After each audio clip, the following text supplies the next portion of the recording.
দক্ষিণ এশিয়ার ভূরাজনীতিতে গত কয়েক দশকে একটা অলিখিত নিয়ম ছিল। নিয়মটা খুবই সহজ। দিল্লি ডাকলে ঢাকা কখনো না করতে পারবে না। ভারতের সাউথ ব্লক থেকে কোনো আমন্ত্রণ এলে সেটা যত ছোট পরিসরেই হোক না কেন, বাংলাদেশের সরকার প্রধানরা হাসি মুখেই সেখানে যেতেন। কিন্তু আজ আমরা এমন একটা ঘটনার বিশ্লেষণ করতে যাচ্ছি যা দিল্লির সেই চিরাচরিত বিগ ব্রাদার বা বড় ভাইদের অহংকারে এক বিশাল ধাক্কা দিয়েছে। আজকের বিষয়, প্রধানমন্ত্রী তারেক রহমান ভারতের প্রধানমন্ত্রী নরেন্দ্র মোদীর ব্রিক্স সম্মেলনের আমন্ত্রণ সরাসরি প্রত্যাখ্যান করেছে।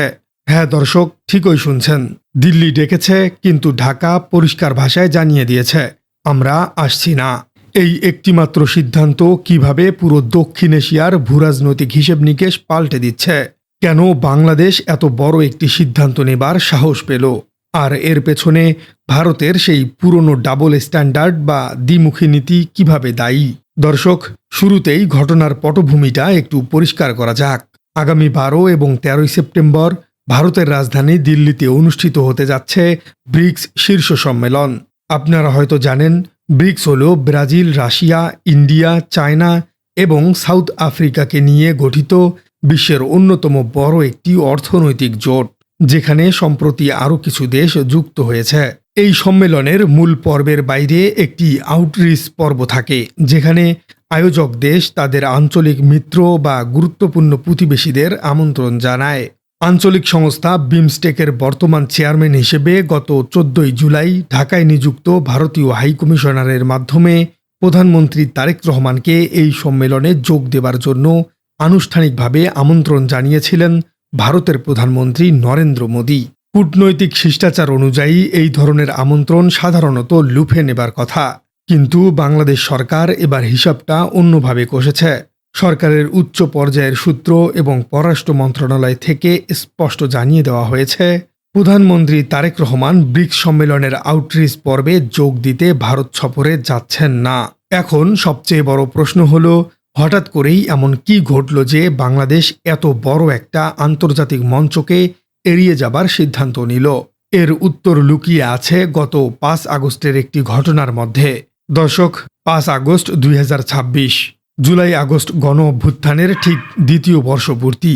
যে অভ্যুত্থানে হাজারো ছাত্র জনতার রক্তের বিনিময়ে স্বৈরাচার শেখ হাসিনার পতন ঘটেছিল এবং তিনি দেশ ছেড়ে পালিয়েছিলেন, ঠিক সেই দিনটিতেই ভারত এমন একটি কাজ করেছে যা কোনো স্বাধীন ও সার্বভৌম রাষ্ট্রের পক্ষে মেনে নেওয়া সম্ভব নয়।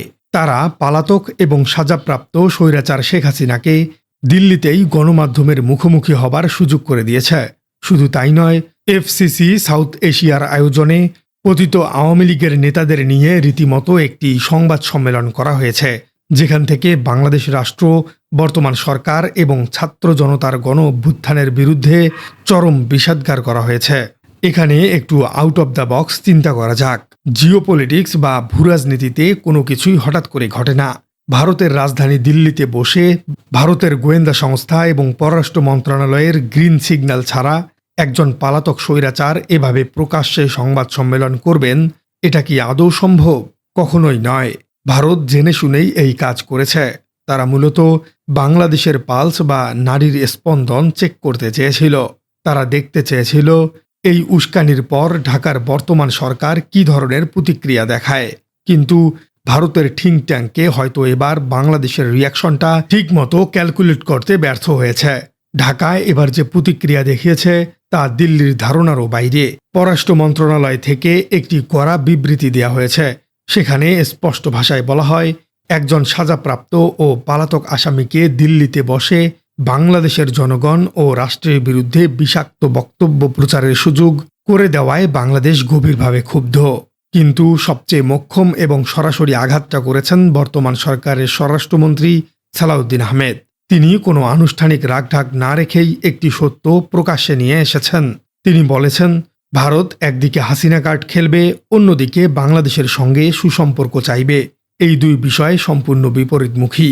ভারতের হাসিনা কার্ডটা আসলেই কি? রাজনীতিতে হাসিনা বর্তমানে জিওপলিটিক্যাল লিভারেজ বা দর কষাকষির হাতিয়ার।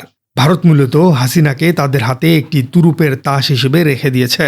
তারা চায় বাংলাদেশের বর্তমান সরকার যেন সবসময় একটা মানসিক চাপে থাকে যে ভারত চাইলেই হাসিনাকে দিয়ে নতুন কোনো ষড়যন্ত্র পাকাতে পারে। এর মাধ্যমেই ভারত আসলে বাংলাদেশের সাথে নেগোসিয়েশন বা দর কষাকষিতে নিজেদের পাল্লা ভারী রাখতে চায়। তারা একটা ডাবল গেম খেলছে। একদিকে তারা বর্তমান সরকারের সাথে কাজ করার কথা বলছে, তো অন্যদিকে হাসিনাকে ব্যবহার করে বাংলাদেশের অভ্যন্তরীণ রাজনীতিতে অস্থিরতা জিইয়ে রাখার চেষ্টা করছে। কিন্তু তারেক রহমান ভারতের এই ডাবল গেমের ফাঁদে পা দেননি। তিনি ব্রিক্সের আমন্ত্রণ প্রত্যাখ্যান করে ভারতকে একটি ক্লিয়ার কাট মেসেজ দিয়েছেন, হয় তুমি আমাদের সমান মর্যাদার ভিত্তিতে সম্পর্ক রাখো, না হয় তোমরা হাসিনা কার্ড নিয়ে বসে থাকো। দুটো একসাথে চলবে না। তারেক রহমানের এই সিদ্ধান্তটিকে আন্তর্জাতিক সম্পর্ক বিশ্লেষকরা একটি মাস্টার স্ট্রোক হিসেবে দেখছেন। কেন মাস্টার স্ট্রোক? কারণ বাংলাদেশ এখানে ট্রিট ফর ট্যাট বা যেমন কুকুর তেমন মুগুর নীতি গ্রহণ করেছে। ভারত ভেবেছিল ব্রিক্সের মতো একটি বড় আঞ্চলিক মঞ্চের লোভ দেখিয়ে তারা ঢাকাকে ম্যানেজ করে ফেলবে।